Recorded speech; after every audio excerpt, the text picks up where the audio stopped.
Alexandria Ocasio-Cortez, the shining bright star on the left, tweeted a couple of days ago suggestively asking people to make a note of anyone who worked in the Trump administration. As usual, she wasn't explicit but doing just enough to lead people in the direction she wants them to move. That is, to give them a list of people to fight against, a list of enemies.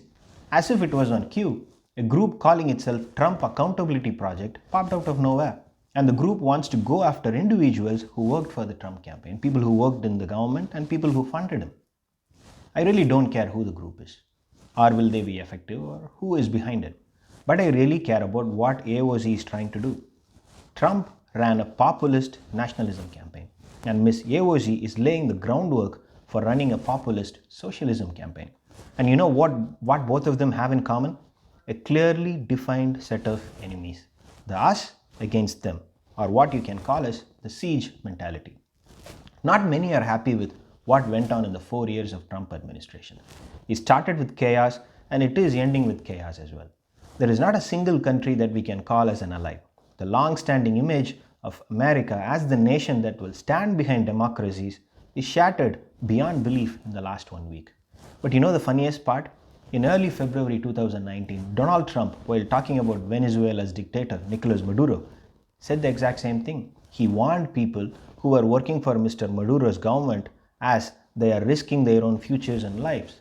Now AOC wants to do the same inside the United States, to ostracize people who worked in the Trump administration. Trump is still the commander-in-chief. We have hundreds of thousands of men and women who will walk into Iran or Pakistan or North Korea the moment Trump asks them to. What should we do about them, Ms. AOC? Oh, you will say, not the men and women in uniform. Then what about the staff who worked in the White House? And what about the security guards who worked in the Trump campaign headquarters? Oh, you will say, not them, only the decision makers. So where do you draw the line? What about James Mattis, who squarely accused Donald Trump as unfit for the office? What about John Bolton, who said the same? Both of them worked in the Trump administration, and then when they realized that nothing is going to get into this president's head and get him to do the right thing, they quit. So are they okay, Ms. AOC? So if people who worked in the administration come out and denounce the president, can they ask you to scrub the name off the list? Not just that, Ms. AOC also felt it was necessary to take a swipe at the Lincoln Project, the group of ex-Republicans who went after Trump with some sharp ads in this election cycle. AOC accused the Lincoln Project as something in the scam territory. And this tweet, in a nutshell, summarizes the kind of person AOC is becoming. She wants the Lincoln Project to prove that they were really effective in persuading Republicans to vote for Joe Biden. And if they do, then she will apologize. And she says that the Lincoln Project should publicly pledge to give a lot of their fundraising to the people who actually made a big difference. The insinuation here is they did not make a big difference, and it's happening somewhere else. Jamie Harrison raised and spent a ton of money for his Senate race in South Carolina. It is still unbelievable the amount of money Jamie raised, but he still lost to Lindsey. Should he have given all the money to some other race where it could have made a difference? Maybe Trump should have never invested any money in Michigan and Wisconsin now that he has lost both the states. Maybe he should have spent it somewhere else where it could have actually made a big difference. AOC knows what she says makes no sense in political spending, but that is exactly the point. She is not saying these things to put sense into our head, but she is saying these things because she wants to hurt Lincoln Project's credibility and to label an ally who is inconvenient for her purpose as our enemy. You know who else is accusing the Lincoln Project as scamsters and losers? Laura Ingraham and a dozen other Fox News hosts. Maybe AOC and Laura Ingraham should get together someday and talk about their shared aspirations, because it damn sure looks like there are things that they both very much like.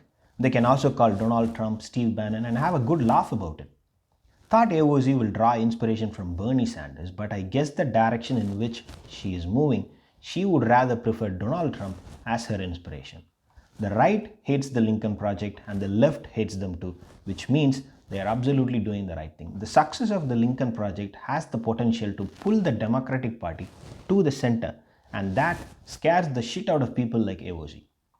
And the case is similar on the right as well. Lincoln Project talks to Republicans the way Republicans talk, and it hits a nerve. not a comfortable place for right-wing pundits like Lara Ingram to be. So naturally, Lincoln Project is becoming the target. But hey, cry all you want AOC and Lara Ingram, nearly 500,000 people funded the Lincoln Project and their work is out there for everyone to see and evaluate. We don't need insinuations and arguments by AOC and Lara Ingram to understand whether Lincoln Project's work was good or not. Hate works, hate divides, hate makes money, and hate can give you power. It is the one word that will always help politicians. The left has been learning from the right for a while now, and now they are starting to believe the time has come to take things a step further. The Democratic Party has to find a way to crush left-wing ideologues, and the GOP has to find a way to crush right-wing ideologues. And the way I see it, Lincoln Project is the kind of group that can bring both the parties to the center. And that, my friends, is exactly what this country needs. And for folks who think AOC and her supporters are the reason why Biden won in key districts, I would be interested to see the data on how effective their messaging and grassroots efforts were at turning out voters, especially the data that justifies the millions these groups raised and spent in this election cycle. Come clean, AOC, say, listen, we thought it would work, it didn't. And in good faith, we are going to raise X million for the people who deserve it. By the way, I'm definitely happy to be proven wrong. If we can get independent data that AOC and her enablers were directly responsible for turning out voters instead of turning off people who were ready to cross over and all the money they raised and spent, I will publicly apologize. But we haven't seen any. In fact, one could make a perfectly legit case that Biden did not get a landslide mainly because of people like AOC and the defund the police chorus. You want data, AOC? Just check what happened in Miami-Dade. It looks like Biden could have easily carried Florida and Texas if not for the chorus. Thanks for watching. If you like the content, please subscribe.